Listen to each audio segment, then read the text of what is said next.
во Скопје, од што? Од што? Од професорска плата. Човекот треба него на Мицковски, на сите како него, да му се испита потеклото. И не да му го испитува министерот Панче, бидејќи тие се другари, нема да му ги испита.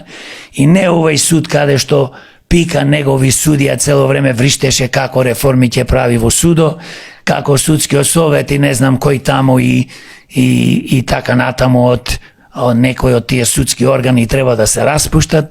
Па сега почна своји луѓе да се става како суди, председатели на суди во Скопје и така натаму. Господине Мицко, жал ми е, но едно само ќе кажам. Кога си завршил кај татко ти, кога немаш основни познавања од живот, кога со врски и пријателство си станал председател на криминалната ДПМН, што ние од тебе ќе очекуваме? Какви мерки ќе носиш? Како не ти е срам, човече? Па уште и младите што не се мажени и женети предлагаш да плаќаат даноци, малце ли плаќаме даноци, а ние ко демократи се бориме.